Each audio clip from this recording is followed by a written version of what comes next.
to snap off. I think we're live.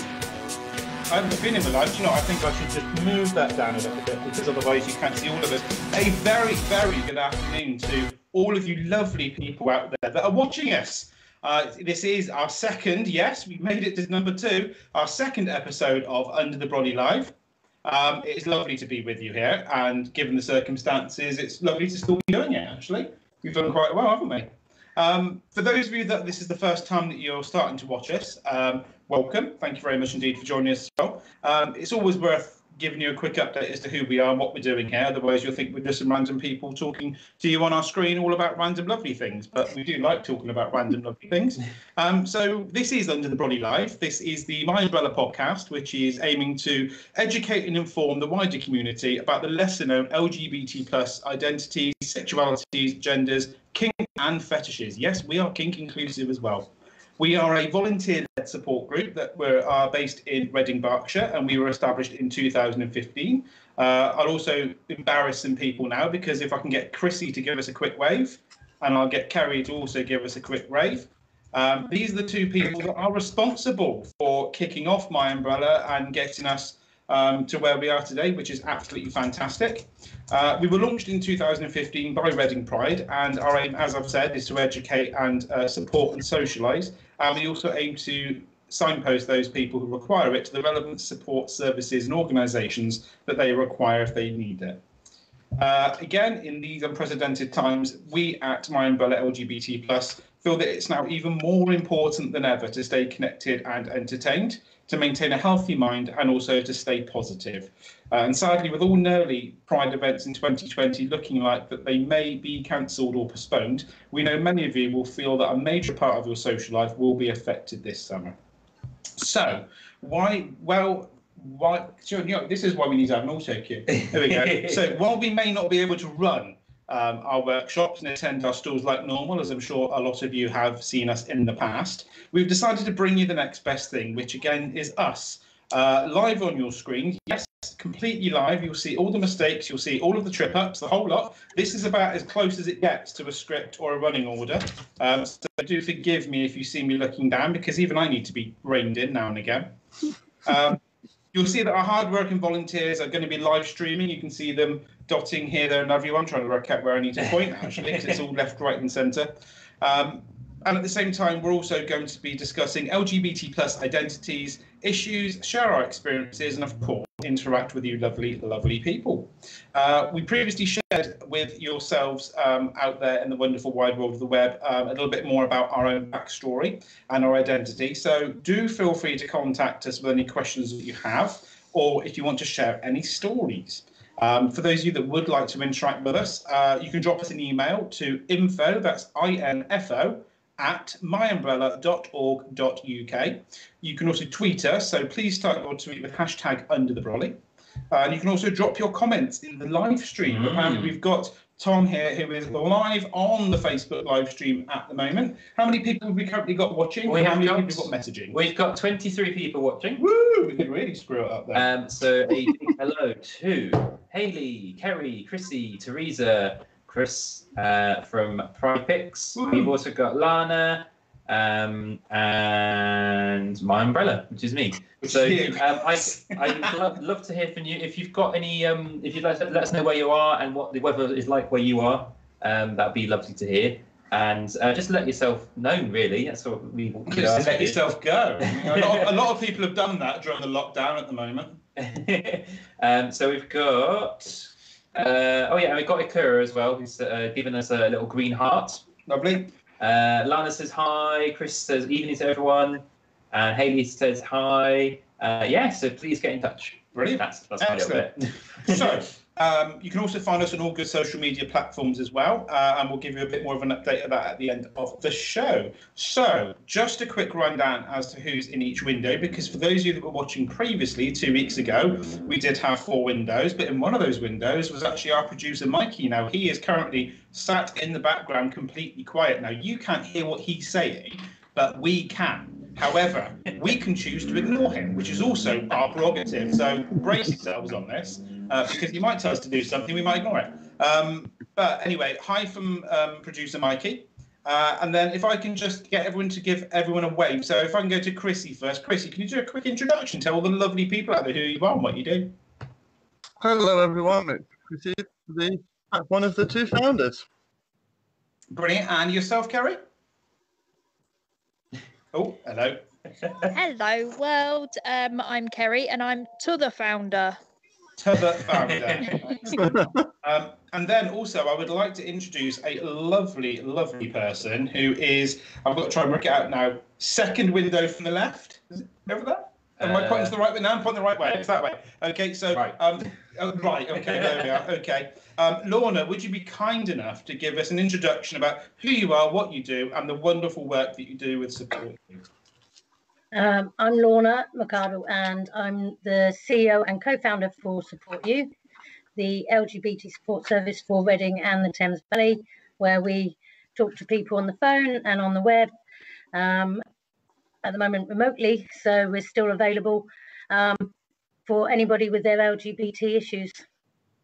Excellent. Absolutely fantastic. A wonderful, wonderful support service based in Reading. Some of the most beautiful offices as well. Very kind of Lorna and the team there to let us use their offices when we do our social. And quite possibly some of the most ridiculously comfortable sofas that if I keep sitting on them, I keep falling asleep. But they are lovely, absolutely lovely. So that's a quick introduction about who we are, what we do, and also an introduction to our guest Lorna, and we'll be hearing a little bit more from Lorna in the rest of the show. Today's episode is all about a date in your diary. So for those of you that aren't aware, for April the 26th, which is today, it is Lesbian Visibility Day. So we have got a fantastic show crammed full of information for you as well. And I'm going to pass over to Chrissy now, who's going to tell you a little bit more information about what Lesbian Visibility Day is and all about. So, hi all. Lesbian Visibility Day is today, now embedded internationally in the LGBT calendar for 13 years. Held on the 26th of April every year, the day showcases women loving women, providing a platform for us to be visible, as well as role models such as Ruth Hunt, Bolding, I'm going to try and pronounce this name right, Sandy Tosky, OBE, as well as many, many more. The origins of the day remain very mysterious. No one to this day still knows who started it. But we do know, obviously, it's been running 13 years since 2008. Having initially started over in the US, Lesbian Visibility Day, thanks to the wonderful world of the web, is now celebrated internationally. And thanks to our friends over at Diva magazine, it's now not just a day, it's been a week. We've had a Lesbian Visibility Week starting last Monday and running right through to today with a range of events. As part of that week, in the run-up, they did a survey to see what people knew, with some very shocking key results, which some of you will have seen we shared on social media during the week. It shows that we still have a lot to do. Some of those shocking results are 44% of those people asked want more events aimed at LGBT plus women. They feel there's not enough. 51% didn't even know Bi Visibility Day existed.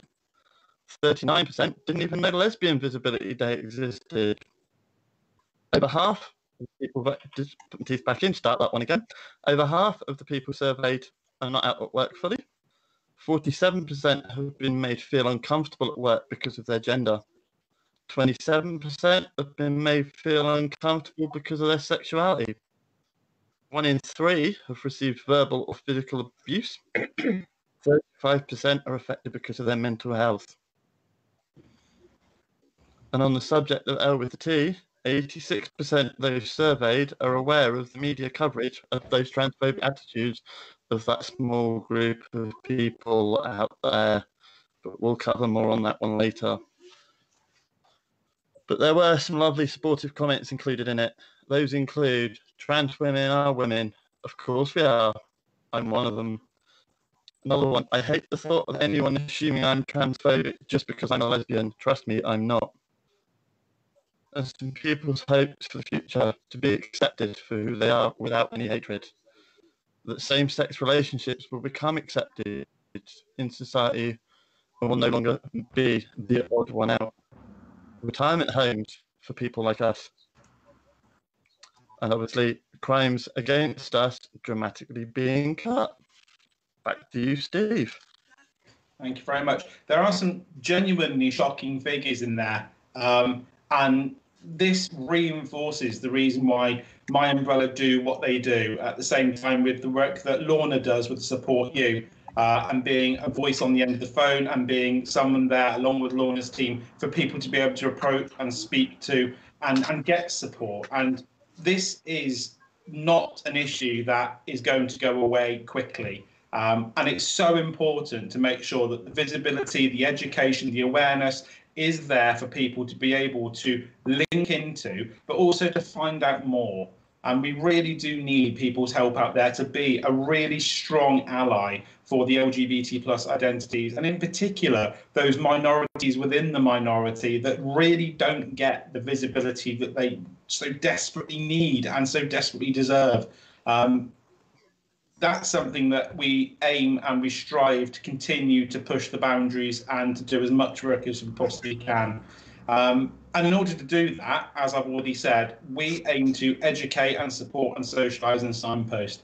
So I'm going to pass over to Tom now, who's going to give you some information about what all the different flags are as far as Lesbian Visibility Day, and also a quick quiz. I think actually it's going to be all of us that's going to be quizzed as well. So we could have really shown up on this. I haven't got a prize, I'm afraid. Just a sense of satisfaction and smugness I'm hoping you might achieve. So just a quick catch up before we do that in the chat room. Hello to Jackson and hello.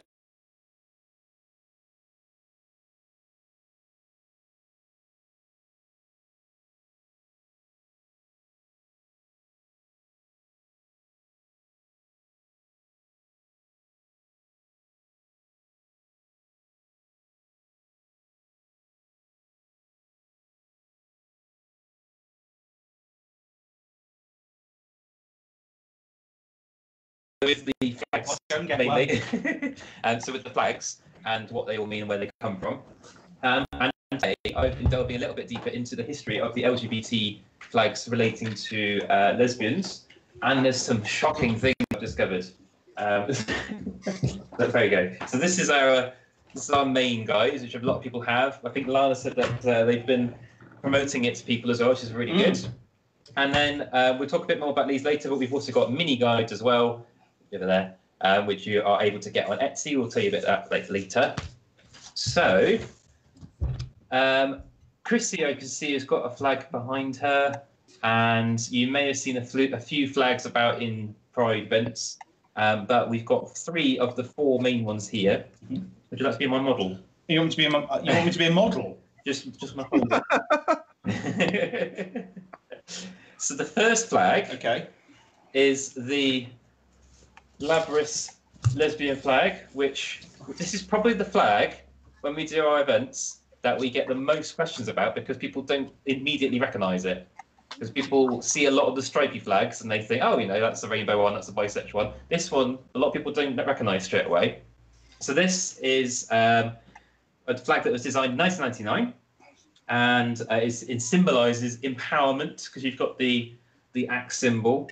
And this is also something that was previously used by lesbian feminists in the 70s, so it harks back to that.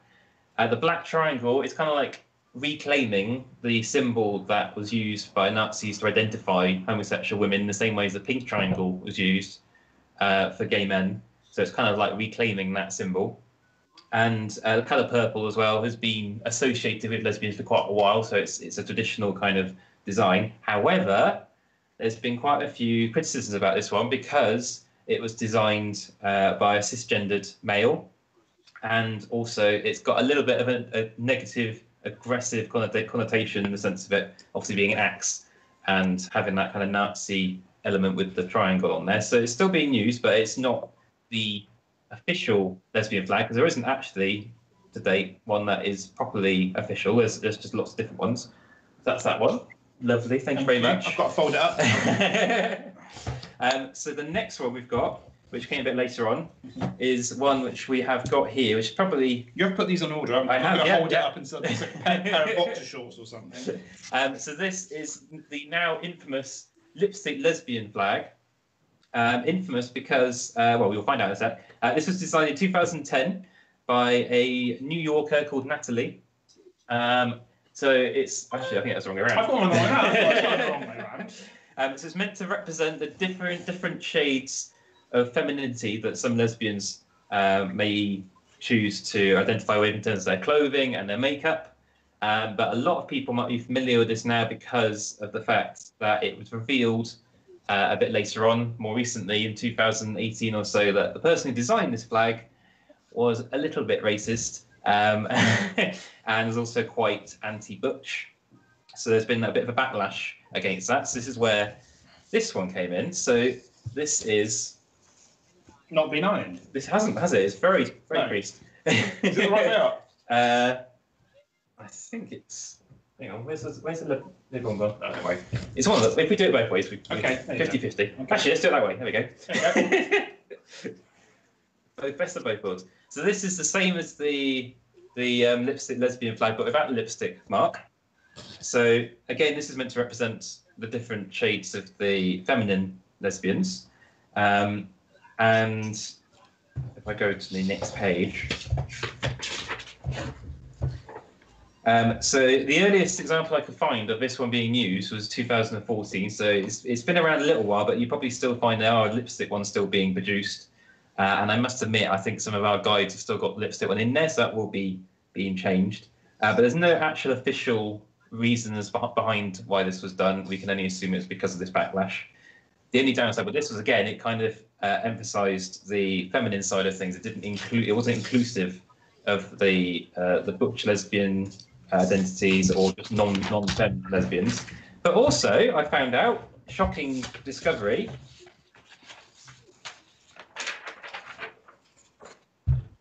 If you look at this, that is not the lipstick lesbian flag that we think of. This is actually a flag that was designed in 2008 by a gentleman called Fausto Furnos, who was a drag queen in 2008. So not only was the lipstick lesbian flag kind of caught up in all this controversy, but it wasn't even the original flag. It's a completely ripped off design. So if anyone has any doubts about the history of it, I think if you've copied the flag and claimed it to be your own, that's probably not a good thing. Wow. So the most recent flag that has been used is the orange pink one. We don't have one of those, sadly. Okay. I thought that was it. It's very similar. That's all right. But it was around 2018 it got designed, and it's got a picture of it there. And it's also got written on that one what the different colours mean. So it's more inclusive. It includes gender non-conformity. So if you're identifying as trans as well, you're included. Independence, community, serenity, femininity. So every branch of it is included within that flag. And that is the most recent design that has been included. Are we able to put that in the chat room so people can see? Yes, let me get amazing. There we are. We can do that. So yeah, that is a brief history. So essentially, you've got your purple one with the axe, which is still being used, and then you've got your orange and pink one, which is the most recent one. If you've got the one without the lipstick on, that's obviously still fine for people to use, but there seems to be a bit of controversy about people now using the lipstick one. So I think in the future editions of our guides, we will make note of that, but we won't be including that one as it's the outdated version, essentially. So if anyone's got any comments on that or anything they want to add to that, that'd be amazing, because it's unearthed a few things I wasn't aware of this whole situation. And there are also other lesbian flags as well. You've got one that is more sort of blues and minty kind of colours, which is the butch one. And there's also another one in greens, I believe. We're going to have a look in the guides. I'm going to have a look in the guides, very much. And of course, there's a lot of various ones to do with gender and even people who are homo-romantic or different romantic attractions as well. So there's lots of different ones, but those are the main ones. Find it now. Oh, and the sapphic one. There we go. It's a fabulous read. Yeah. So we'll come back to this in a moment, but that's your little flag Bible. It's got lots of different flags in there. And where is it gone? Where's the Come on, you should know this. There it is. We'll test you. Believe it or not, it's under B. So there we go. I can't do it in the mirror. It's sort of purples and blues. That's the butch lesbian one there. and we have got a femme one somewhere as well. So yeah, that's your little whistle-stop tour of the flags. Excellent. Excellent. Well, let's just pop over to the chat room just to see if there's any comments in there on the back of some of the flags that are being shown. I don't know if it surprised anybody at all, the fact that there are quite a variety of different flags that are out there, and certainly the different meanings of what the different flags are and what they choose to represent, and also the history of those flags. Some of it being quite controversial, some of it being quite surprising, certainly to me. What have we got in the chat room? So apologies if anyone missed any of that. Apparently the scope was playing up a little bit, but Lana asked if there's a lesbian, feminine and butch flags, which hopefully we showed you, so you might have been able to see. And also we were saying about, what was it there? Hi to Jamie as well, who's watching. Hi, Jamie. And Jackson and Lorna as well. Is that Lorna? That is Lorna. Lorna there, okay. Lorna's, hang on. So yeah, so I think that's a quick whistle stop. I think that's absolutely fantastic.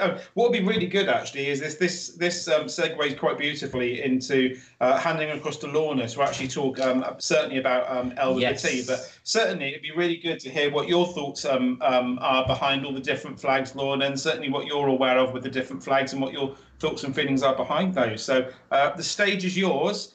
Take it away. Well, okay.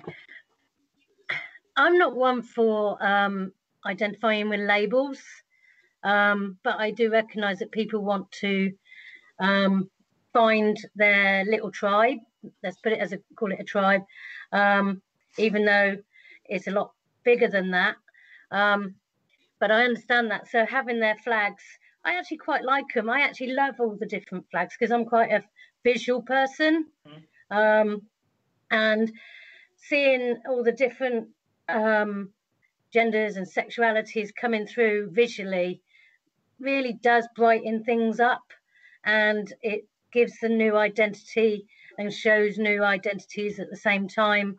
So if you were in a field with all these different flags, it just goes to show the diversity within our own community and how much it all sort of combines it all up.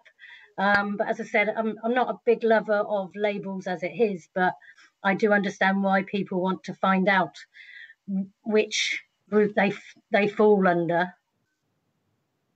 Excellent. I think everyone at the same time does.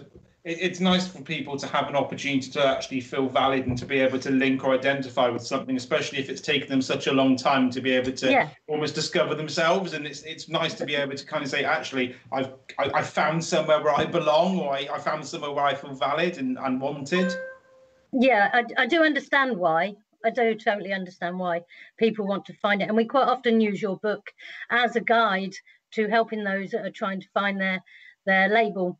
And it can be a minefield, because they go, well, I like this and I like that, and then so what do we find? And so we quite often give them one of your books that we have in the office to help them navigate that.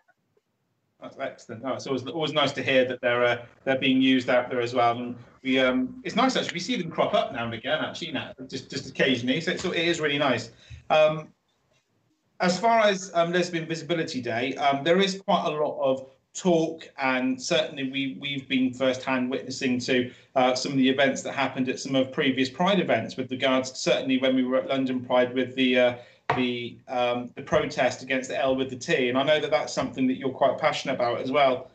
So as far as L with the T, can you give us a little bit of background on essentially where it all came from and essentially what it's all about? Well, you want me to answer that? Sorry. Yes, please. Yes, sorry. Yeah, okay, that's all right. Well, from what I can see, it has come from some turf lesbians that want to be exclusive.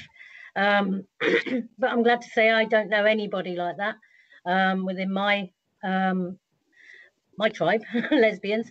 And so I was just shocked. I think what it was, it really hurt me when the work I do is to help and make sure trans people are feel connected and they meet their people like themselves, and that we all meet up at the same place. For a trans person then to turn around to me and then say, but you don't like us, do you? Because you're a lesbian. I was like mortified. I think I almost cried. And I was like, no. that's not true. And it really, I think we all know, I think we're doing this, all of us that have done this work so far know that the ones that are shouting the loudest are actually a minority. Very few people actually are TERFs, and but unfortunately when those lesbians went forward, it broke my heart, because most of us don't feel that way, and I hope we can get that message across, that lesbians we're not exclusionary like that. We just don't want to be like that. We recognise everybody, and we support everybody, because why would we discriminate on top of everything else? It's just not. I just had to put that out to make sure you all understood that. No, absolutely. I mean, I think there's we talk quite a lot about the fact that we talk about the plus identities, which essentially are a minority within a minority itself. And the last thing that anyone within the community wants to do, certainly within our community, and certainly within essentially the people that we certainly know, is to exclude anyone else further outside of what we're trying to do to bring people together. For those people that are certainly listening, you may have heard a term that Lorna mentioned before, which is TERF, which is spelled TERF. We're not referring to essentially a piece of grass that you lay down in your garden. That actual acronym stands for Trans Exclusionary Radical Feminist. So it's an acronym that's actually used to describe an individual that feels as though that the trans individuals are essentially not welcome within the LGBT plus community, and certainly are not welcome within recognising those individuals as lesbians. Am I right with that, Lorna? I think I've kind of stumbled away through that. And you're spot on, and I think it's interesting to know that where there's been like a Stonewall extraction as well, they've got like a group of people that are technically TERFs who don't believe in Stonewall's stance on looking after the trans community.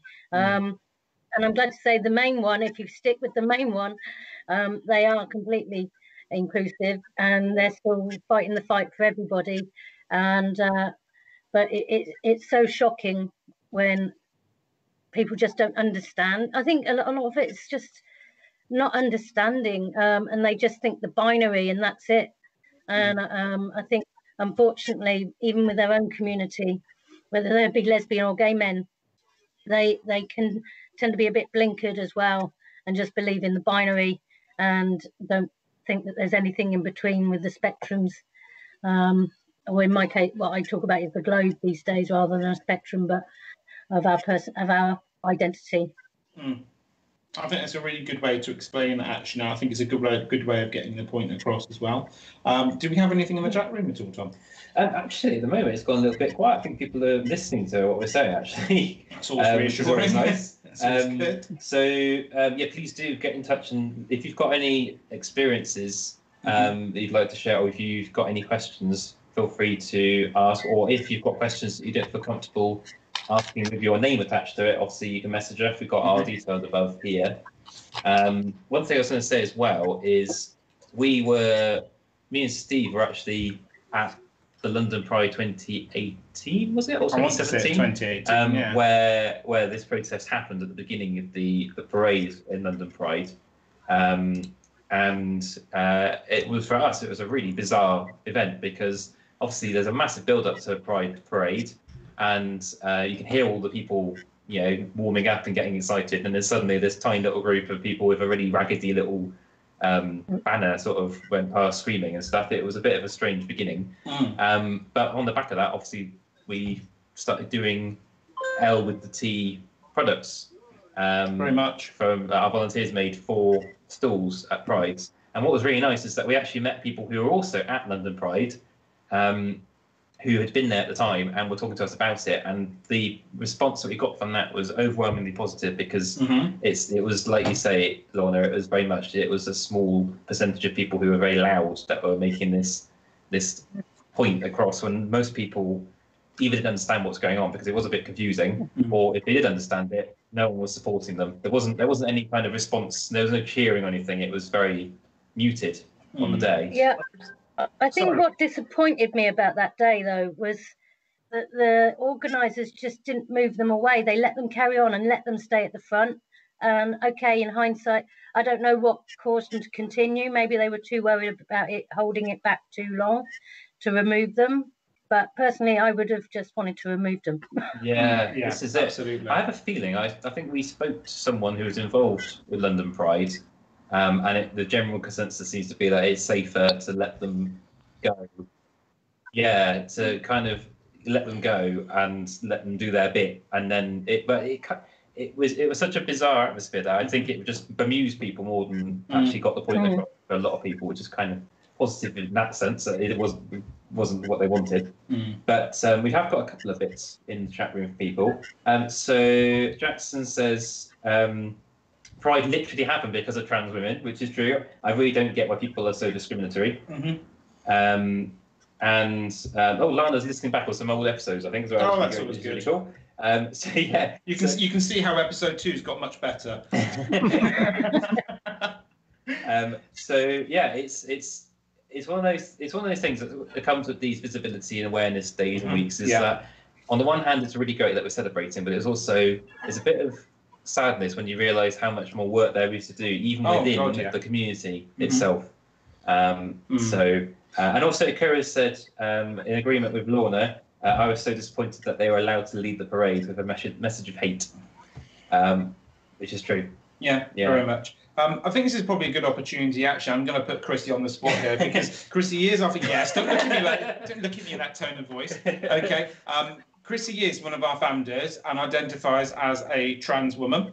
How do you feel about the whole element, especially talking about Lesbian Visibility Day? How do you feel being a trans woman and essentially you identify as lesbian? That's correct, isn't it, Chrissy? Yep. How do you feel about the whole piece with regards to trans exclusionary radical feminists and how that makes you feel as far as what you do and what you've built with MyUmbrella and what we're continuing to do to try and raise awareness, pushing it forward? Okay, so I'm 100% in agreement with both Akura and Lorna that basically they shouldn't have been allowed to leave London because they are speaking for a very, very small minority of lesbians out there. Obviously, my partner is a butch lesbian. Some of you will have seen her out with me last year. And in my eyes, like Lorna said, it's a very small minority who are giving everyone a bad name. But on the flip, obviously, not sticking up for them because they shouldn't be allowed. I've lost my point there. Hold on. I did have notes on this. That's all right. I have put you on the spot. I'll be honest. I'll put you on the spot. I'm incredibly cruel, and you'll get me back for that later on. Oh, I will do in another episode. Don't worry. Hi to Martin as well. He's just joined us. Hi, Martin. But yeah, so going to your second part of the question was the work we do, did you say? Yeah. So obviously, again, like I said, with the point on the fact that Diva Group brought up, it shows that the work we're doing is even more important than before.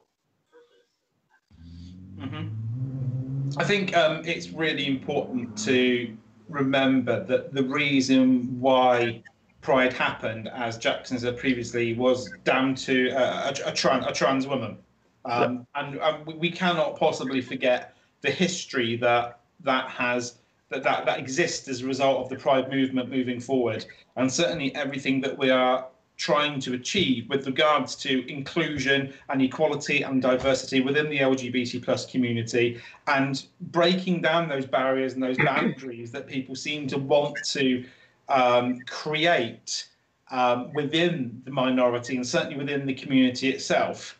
Because at the end of the day, all we want to do is just coexist. And that's really the message we're just trying to get across, is we want to be able to exist side by side, shoulder to shoulder with absolutely everybody. And no one person or individual or group of individuals should be excluded or should be segregated or should be treated any differently for who they are, who they represent, who they love, who they're attracted to, and everything else on top.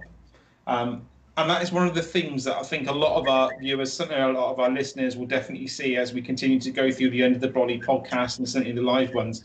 And this is the reason why it's really important that we have guests on, such as Lorna, to be able to demonstrate the fantastic work that's going on out in the community to support and to help and to signpost individuals that are struggling.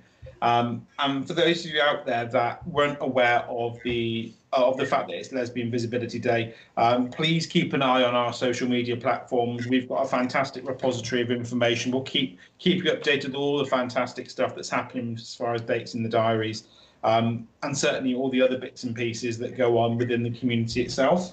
Have we had any other updates at all? We've had loads. Yeah. Brilliant, Matsky, so I can stop padding now. Martin has been watching since the beginning, but he was logged in as Reading Pride. So it came up saying it was Martin, but he has been watching since the beginning. So we had quite a few things on the back of this. So Chris from Pride Picks is saying, from my viewpoint, the fact that London Pride let them go actually worked, because the TERFs got a very rough reception from the crowd, and they knew it. Because there was quite a gap in between, if I remember rightly. It was very much sort of, what's this about? And then, and then says that they became separate from the march. And once they had gone, everyone could see the benefit of an encompassing Pride community. And I think a lot of people who were behind them were kind of making up for it they were going completely going all out for it. And then Akira said that as well as attacking trans women, TERFs are also invalidating cis lesbians who love trans women. So, and it says that the gatekeeping is quite horrible, which is nasty. And Jackson's also said that it's insane how the LGBT plus people can. It's insane how LGBT plus people can be towards each other in the community. It really ruins a few times where they can be people can truly be themselves. It's the thing is, it's like Martin's saying here, like. It's tricky because do you either give them attention by making it into a big issue and dragging them away, kicking and screaming, or do you just let them do their thing, make sure they don't harm anyone physically or get in places they can't be, and people can see how ignorant they're being and how nasty it is. It's a difficult balance. The problem is if they get any voice at all, it gives them leeway for others to listen and acknowledge it and don't do their own research. As we're finding with trans kids right now is going through Parliament and the issues that we're seeing there about kids not being able to transition. That's not even a thing. So why is that even a conversation? Yet there it is on national press because a few people say it's not right. Because they're too loud. And somehow us quiet ones who recognise and know it's all rubbish, I was nearly going to swear, all rubbish, need to shout a bit louder and put those people down because they're not listening to the science. Also, just on a slightly different tack as well, I know there was a bit of an issue last year as well with the TERFs and the puppy community as well. Yes, there was. It extends to other sexualities and identities as well. So, if anyone experiences any kind of stuff like that from TERFs, it's heartbreaking, especially at Pride when it's meant to be a celebration of love. It's probably worth mentioning now that I know we've talked a lot about a lot of the negative aspect with regards to some of the things that have actually happened with regards to the trans community and the lesbian community. One thing we cannot possibly reiterate strong enough is that everybody you see on your screen right now is absolutely 100% L with the T positive. Okay, it's Lesbian Visibility Day. We are trans inclusive as well. For any of you out there that are listening and that are watching, if you're experiencing any form of hate crime with regards to your sexuality, your gender, your identity, anything else on that, please, please, please, I cannot reiterate enough, make sure you report it. Absolutely. Get onto it. Get on the phone to the police. If you're in danger, then please call 999. If you're not in danger, but at least you need to at least document it, make a record of it, please call the relevant police reporting control desk number for your area. You can also report hate crime online. It's really important to make sure you do that because the more reports of hate crime that we get, the more that people have to listen that there is something that's not being dealt with. So I know we focused a lot on the negative here, but there are positives. That's the reason why we do what we do, the reason why we're here right now delivering this amazing podcast, totally unscripted. I have to make a point of saying that in case I make a mistake.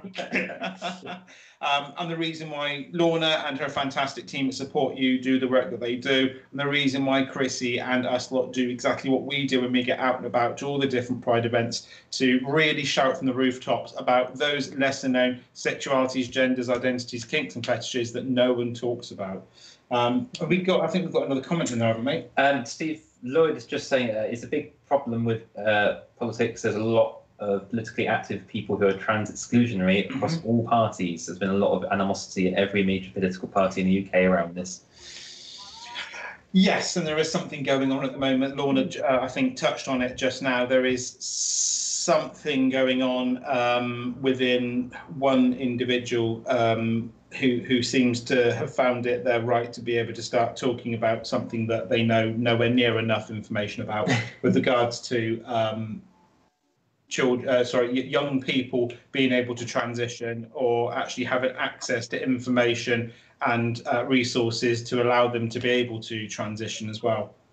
We have also just slightly changed the topic a little. I did say at the beginning as well, if you've got any questions, please ask them. We have got a question for Teresa. Oh, wonderful. Teresa is a fantastic ally of the LGBT community and has a question as well. Has there always been female stems and studs within the lesbian community? That's a well, I'm throwing that one out to the floor. I'm nowhere near qualified for that one. I sort of see myself a bit of a STEM, and no, I wish I was a stud, but I'm not. I'm a bit old to be a stud, but my girlfriend definitely is in the butch, so we're all there. We've got all these little bits and pieces that we can identify with. I tend to put myself as a non-conforming lesbian, but yeah, when I look into stems, I'm very close to that because I can flick between a bit girly sometimes and then move over to be born butch. Depends on my feet, how I feel. So yeah, they're still around. We just probably don't use that terminology anymore. Yeah, I've not heard it for a while actually, but there you go. I guess that's one of the things as well from doing all this sort of stuff is you hear all sorts of things being flown around. You don't necessarily know what they mean and where they come from. No, certainly not. What about from your perspective, Chrissy? For me, obviously, there are some terminology that's been before my time. So for me, it's obviously I've always gone from the girly lesbian and what I call the butch lesbian. For me, I've always been the girly lesbian, as you guys are doing the live with me, and those that you're watching have seen me. You know, it's floaty dresses. You know, you don't find me with the power tools and doing DIY and doing manly things and butch things, and it's just not me.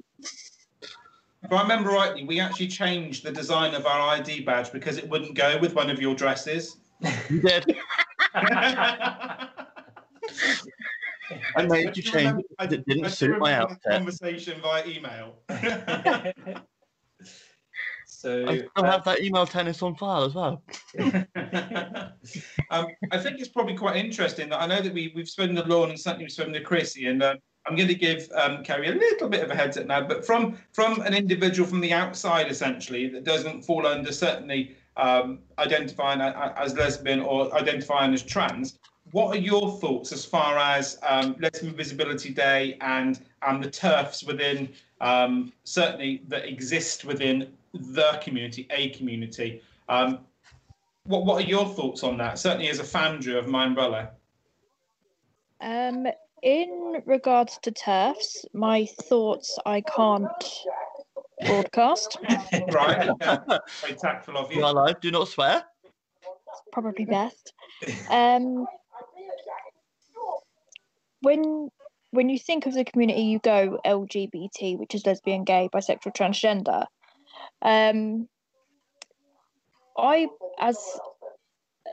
I guess you, as to say, a minority, find Asexual Visibility Week, Pansexuality Visibility Week really quite important.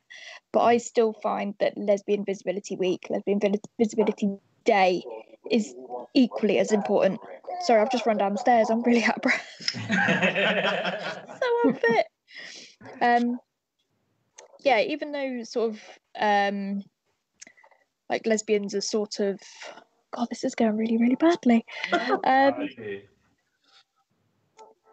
Are more sort of well known, Yes. for want of a better phrase. Yeah. It's still equally as important. Yeah, I think you're absolutely spot on there, Carrie. And forgive me putting you on the spot. It's good to get it from the different, certainly from different angles, and certainly as far as individuals' understanding. Certainly, I mean, we're an asexual couple, and we have first-hand experienced what it's like to feel excluded, and certainly within the LGBT plus community, to not be made aware of what else exists within the community as far as the visibility days, the education that's out there, the support that's available, the signposting. It's absolutely 100% vital that people need to be aware of what exists out there as far as visibility days, the signposting, the support that's available. I think it's bizarre when you think that when you say LGBT, the L's always first. Mm-hmm. And it's almost like, I mean, but not in America. The G is first. Yes, this is true, actually. Yeah, that is, actually, yeah. yeah, So I good remember point. once in Waterstones, quite a while ago now, but in Bristol, they actually had a section that was called something like GLTB fiction or something. And I was like, what does that mean? Oh, of course, I don't know where they got that from. But I think it's weird because we do. I mean, some people aren't even aware that there's more than one pride in the year, let alone there being. I mean, I think there's a lot of people who probably think that Lesbian Erasure is like an 80s tribute band or something. It's like there's people who don't really click that there's other people out there. I'd like to see them. People don't click that there's other visibility events aside from just general LGBT events, there's specific ones. So it's a real shame. Yeah, very much. We have got a couple more comments we've got in there. No, Teresa. So don't need to apologise, Teresa. We love questions. I think that is. Oh, we've still got quite a few people watching, actually. Excellent. Okay. Well, and in line with the visibility days, it's also quite important for us to also communicate and educate those of you that are watching with the other days that are actually coming up at the moment. And then we're going to finish off with a couple of Did You Knows, just so you're aware of the reason why we do this and what we've been up to. So a couple of dates for the diary for you all there. So pens and papers at the ready there. We've got Agender Awareness Day, which is on the 19th of May. We've got Idahobit, for those of you that know what that acronym is, fantastic. For those of you that don't, I'm going to tell you. So it is, I've got to get this right now. National Day against homophobia, biphobia and transphobia. Are we correct, Chrissy? I believe you are. Excellent. Okay. So it used to be called Idaho years ago, didn't it? It did, but it's Idahobit. So International Day Against Homophobia, Biphobia and Transphobia, which is we include all other phobias too. And all other phobias too, absolutely. Intersex as well. I don't know if people can actually hear my No, voice. they You can't. Oh, No, it's like a sort of voice. It's like a voice in our head, so you can join the other voices in my head. We've got Pansexual Visibility Day on the 24th of May. We've also got the it's quite a sad event actually, and we will be doing something for this. The anniversary of the Pulse nightclub shootings in America, which was on the 12th of June. How many years ago was that now? Oh, crumbs!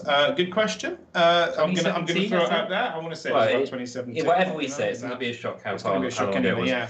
On the 21st of June, we've got Mikey's birthday, and on the 27th of June is the anniversary of the Stonewall riots. It is indeed. It is very much.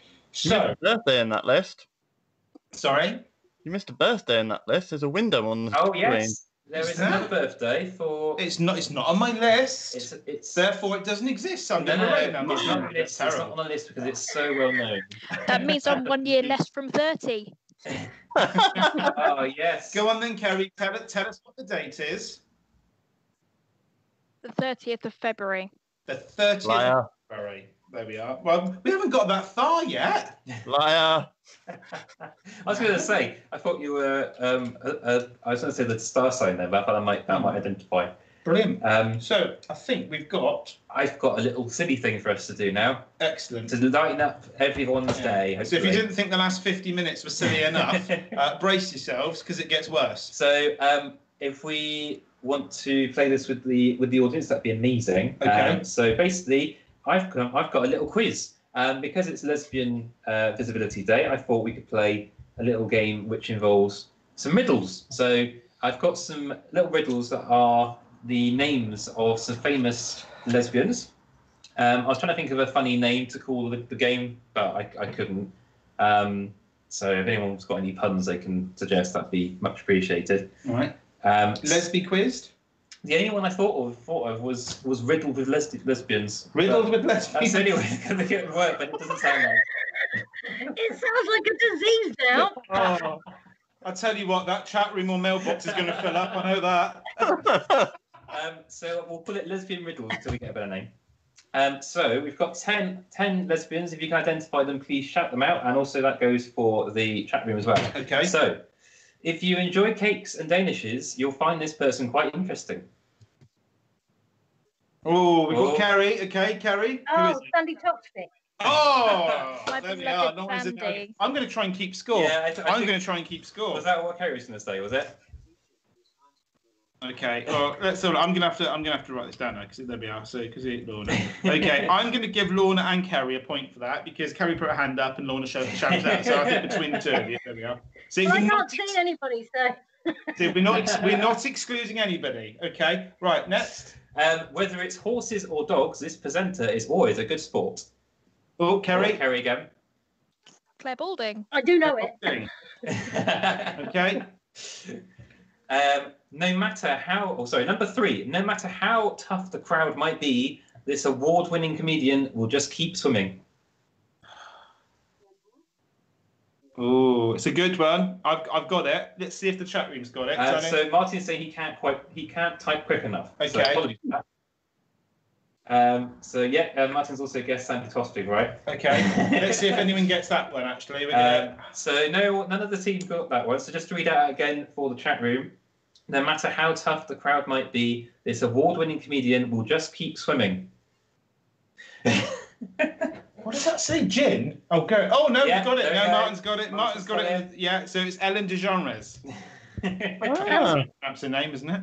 Right, there we are. Okay. Number 4. If the high street is struggling, it's time to bring in the queen of shops. Oh, yes. Oh, come on! Don't let the side down, Lorna. Well done to Jackson and Haley as well, who also got Ellen correct. I think Lorna's having a breakdown. I can see her. Porter, something. Oh, what was that? Something Porter. Think of her first name. Mary Portas. Yes. Yeah. Carrie's got it. Okay. This is the. I gave half the answer. I tell you what, I'm going to give Carrie half a point, and I'm going to give Lorna half a point. Okay. All right, go on. Chrissy's got a bit of catching up to do here. So Carrie's got a microphone ready. I think she's going to get this before I even finish reading this one out. Okay. This person wrote books, and when she finished, she went over to the spook side. Okay, Carrie. Yay! I have my little moomin here. It's Torvi Janssen. Who is it? Toby Jansen. Who? Toby Jansen. Oh, yeah. Toby Jansen. He's in London. Okay, right. So, okay. Next. Just to recap on that, I love that description of going over to the spook side. Is how she apparently she was in a relationship with a man, right? And then went over to the spook side, and then was living on a little island with her girlfriend for most of her life. It's so sweet. I love her. Do I get a bonus point if I can name her other half? Oh, go on. There's Tulicky. Yes, it was. Too licky. Tulicky. Okay. Like I'm going to be Please, on. boys, keep it clean. I was going to Just say to point out- it's before 9 o'clock, and I cannot possibly say. Someone has confirmed that they've got their 8-year-old watching with them. So Right. Okay. Definitely can't say that. It's a Finnish name. It's fine. Congratulations to Akira, Chris, and all the other people who got the Mary Portas run right. And then number 6. But this is a bit trickier, this one. Okay. It's one of those people that you'd be like, oh, I know her, but you wouldn't necessarily know her name. All right, come on, Chrissy. You've scored nothing at the moment. You're letting the side down. Nothing new there then. Whether it's dancing, presenting, or making people laugh, this Glaswegian is definitely not short on skills. Ooh. Anyone in the chat room? Could be a chat room one. I will give you a clue. She has appeared on QI and Hypothetical and lots of panel shows. I need my girlfriend in the room. We'll see if anyone gets. Honestly, see if anyone gets it in the chat room, and then you guys can shout it out. If we don't get Okay. She's shorter than me, so I should know. Hayley, 7-year-old, is also watching as well. Oh. Jamie has said Sandy Bliss UK. Sandy Bliss UK? No. Is that a suggestion? I don't know. Oh, Sandy Tusvik. No, that's it's a good guesser because it is someone who is short and who is a comedian, but not Glaswegian. But this person is Glaswegian. So Chris has got it. Chris has got it. Yeah. So if those in the chat room can shout it out. It is Susan Calman. Okay, there we are. Right, you recognise if you saw it. Would I? Great. Yeah. Jackson knows it doesn't know her name. There we go. That's a person to remember from this. Number 7. She may be best known for cake, but this person is at her best when she's accompanied by a melon. Why do I want to say Mary Berry? You wish. Oh, wow. Amazing. Mary Berry, a lesbian. 2020, Jackie and Wilson, Mary Berry. Kerry's got it, I think. Yeah, go on, Kerry. Is it Sue Perkins? Yeah. Melon Sue. Oh, my God. Very good. Okay, that's annoying. Here's a bit of gossip. Number 8. Here's a bit of gossip. This person once appeared nude on the cover of NME.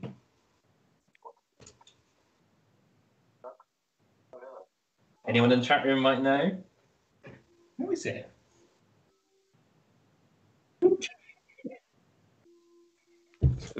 Teresa's guessed right with Sue Perkins, and so is Jackson, and so is Jamie. Everyone's just picking Sue. Yeah. Sue.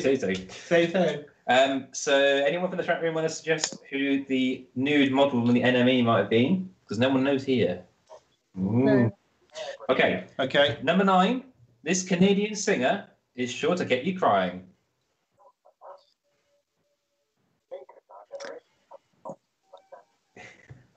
Oh, Martin's got the gossip one. It was Beth Ditto. From the gossip. Teresa's guessing Ruby Rose, which I'm guessing is for the Canadian one. It's not Ruby Rose. Anyone else want to guess who the Canadian singer is? Go ahead. Number 10. This is a really obscure one, but I think it's one of the best ones in terms of their influence and stuff. If you want a film or TV show to pass the test, this is the person to watch out for. Anyone got any suggestions? What else have we got in the chat room? Jamie's got it. KD Lang was the Canadian country singer. I didn't even know she was Canadian. She did a song called Crying. She was my role model when I was 18. First woman I ever knew that dressed in the way I wanted to dress. Have we done scores for the audience? Yes, I have. Oh, we have. Brilliant. I have done scores for the audience as well. Okay, so I think they won.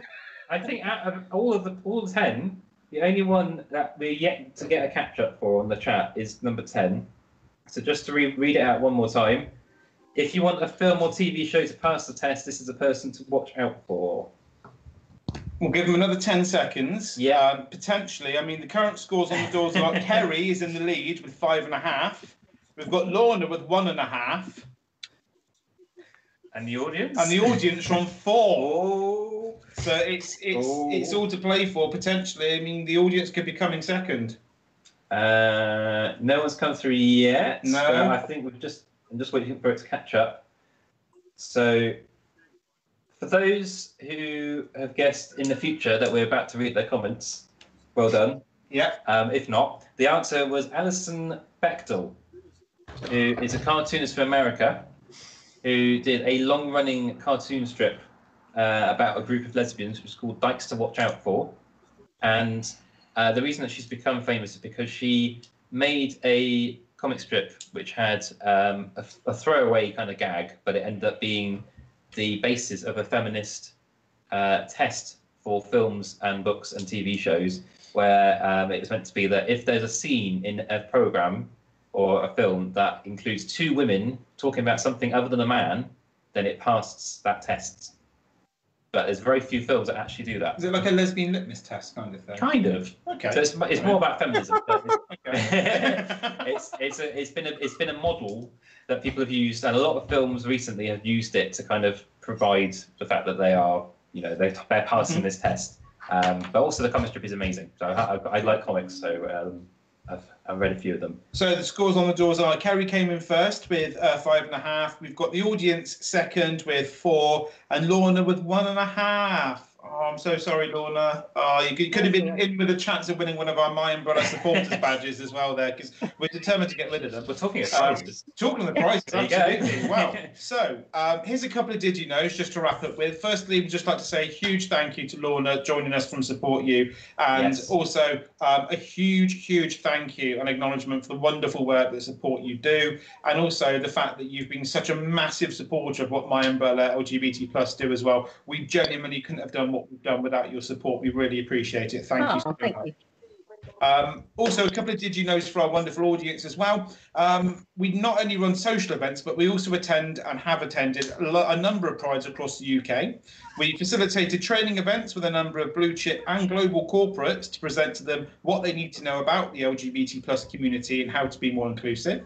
We also work quite closely with Shout Out LGBT Radio with our monthly podcast Under The Brolly, which is the pre-recorded version, slightly more professional. We also have an online Etsy store as well, where you can purchase our guide to LGBT+, which is here. So for those of you that are quite interested in all the bits and pieces we talked about today, just navigate to www.myumbrella.org.uk/shop. Can we get a shorter address? Oh, my word. We also do smaller versions. We do the mini guides as well. For those of you that want a mini guide, which is a cracking little leaflet, kinks and fetish, we've got gender, and we've also got sexuality. You get 3 of those in the pack, along with a MyUmbrella supporter badge as well. It's £1.50 of your fantastic English pounds. Again, you can find a load of other stuff on our Etsy site. Please do have a look on there as well. Last year, we supported 21 prides over the UK, and we travelled over 4,000 miles by road and over 1,000 miles by rail. We didn't mean to travel by rail, but Tom took a wrong turning and got stuck on the tracks and had to keep going. We've already gone through the dates for the diary, which is fantastic.